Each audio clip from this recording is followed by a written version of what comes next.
2026 budget skills second reading in House of Assembly. Second time of Governor Soludo's administration to witness all-round development, if Mwaya. Nigeria and Mexico reset ties for a changing world. And on the foreign scene, we bring to you, South Africa slams Trump's G20's ban as punitive. Security is here to stay in Anambra State. In the Anambra, remember, security is everyone's business. And for us to have a more secure and livable Anambra State, let us join forces with the government in securing our state. If you see something, say something.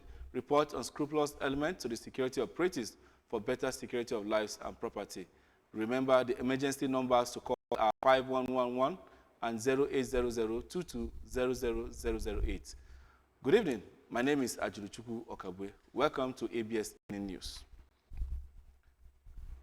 Appropriation bill presented, the 2026 appropriation bill presented to the State House of Assembly has killed second reading.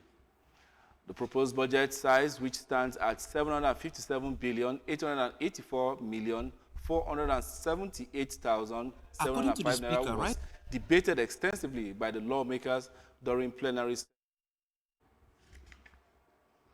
House of Assembly correspondent Emmanuel Chibata was there and now reports.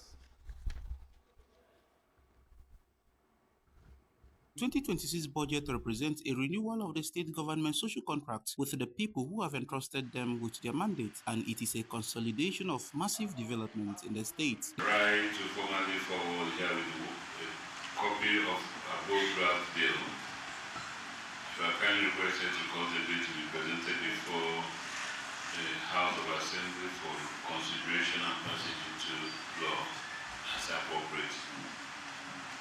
As always, please be assured of my highest regard. Signed for the child school Soludo, CFR. The majority leader, Honorable Ikenna Ofodeme, the member representing Anambra East constituency, Barrister Obinweke, and his Agwata constituency 1 counterpart, Honorable Anayo Baleke, said the appropriation bill is a collective growth achieved so far for the service expected by Indian Anambra, and described the budget as budget of consolidation. I say it's a budget of consolidation.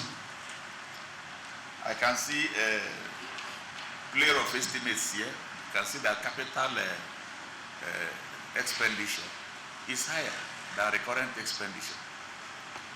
It gives me that understanding that the man at the helm of affairs is an expert. The document so presented by Mr. Governor X-Bay is not just a document. It's a collective aspiration of the growth so far in Anambra, the development made so far by the solution administration. Emmanuel Shibata for ABS News. The Anambra State Commissioner for Petroleum and Mineral Resources, Barrister Anthony Ifunganya, says that Governor Chukwuma Soludo will accelerate the tempo of development in the next 4 years of his administration.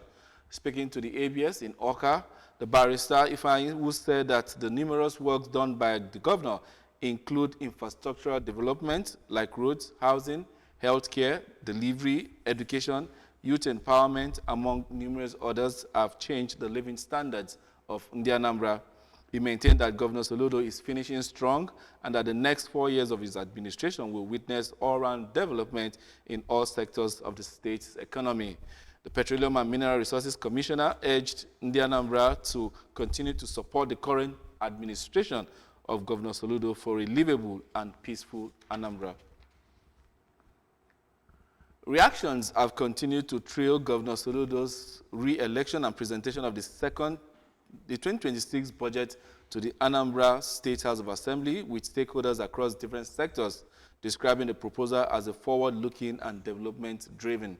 The chairman of Aniocha local government area, Mr. Romanos Ibekwe, expressed strong approval of the budget, describing it as comprehensive and reflective of the governor's commitment to transforming all sectors of the state, saying that the results of good governance are already visible and believes the new budget estimates will further strengthen development across communities.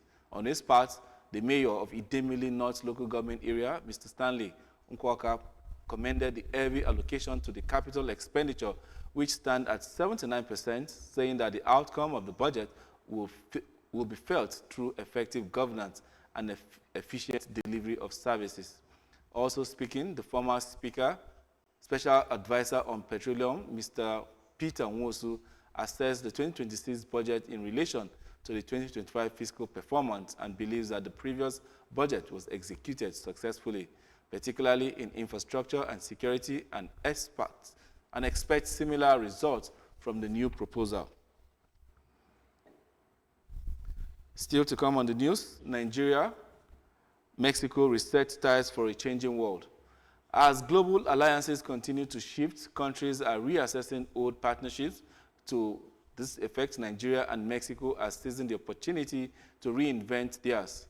Nigeria and Mexico are quietly rebooting their diplomatic relationship, unveiling a sharper, more strategic roadmap to deepen cooperation across politics, trade, and global governance. ABS Abuja Bureau Chief Ikwi Ejide now reports.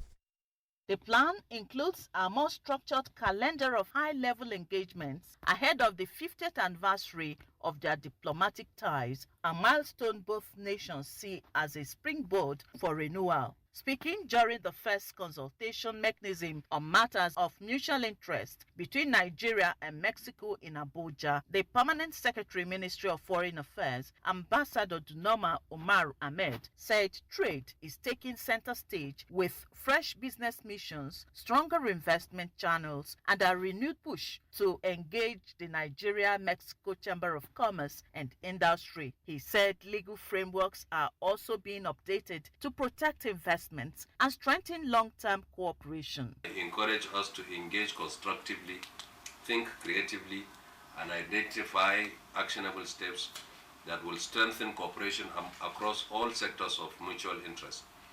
Let this inaugural session serve as the foundation for a vibrant and enduring Nigeria-Mexico partnership.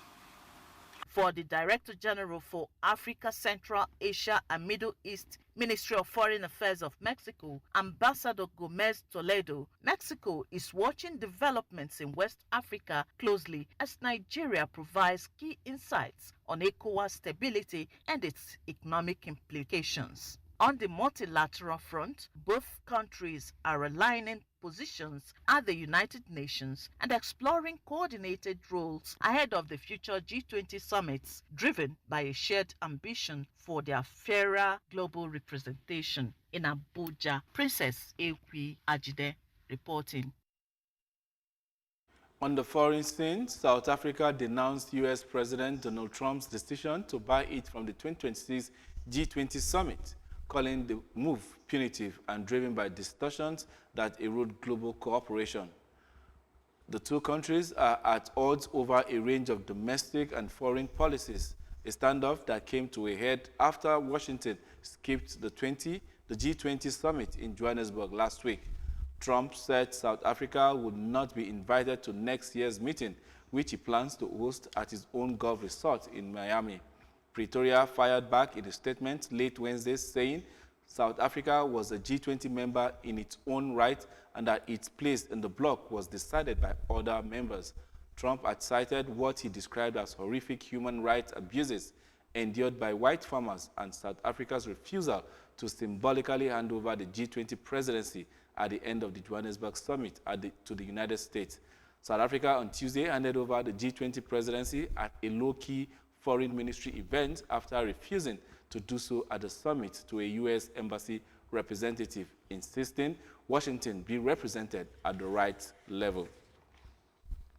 And for our sports today, the Nigeria Aquatics Federation has confirmed that two of its brightest young swimmers, Olaya Temileyin and Daniel Udo, will represent the country at the upcoming 2025 Junior Open Water Championships in Ghana, Conakry.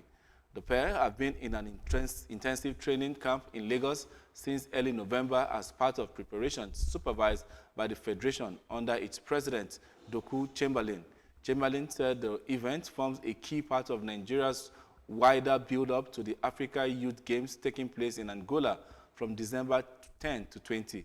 He explained that exposing athletes to competitive action before the Youth Games is central to the Federation's long-term pathway for developing elite swimmers. He emphasized that open water competitions offer unique challenges that pool-based events do not, such as managing currents, maintaining rhythm in choppy waters, and making tactical decisions in a less controlled environment. He also noted that both swimmers have shown a strong sense of responsibility, professionalism, and determination to excel at the continental level. Remember, you can follow news and programs from the ABS from any part of the world via our website on www.absradiotv.com. Subscribe to our YouTube channel at ABS Radio Television. Follow us on our social media handles at ABS Radio Television on Facebook, at ABS Radio TV on Instagram. Before we go, a look at the main points. Soludo's 2026 budget has killed second reading in House of Assembly. Second time of Governor Soludo's administration to witness all-round development, says Ifeanya. Nigeria and Mexico have reset ties for a changing world. South Africa has slammed Trump's G20 ban as punitive.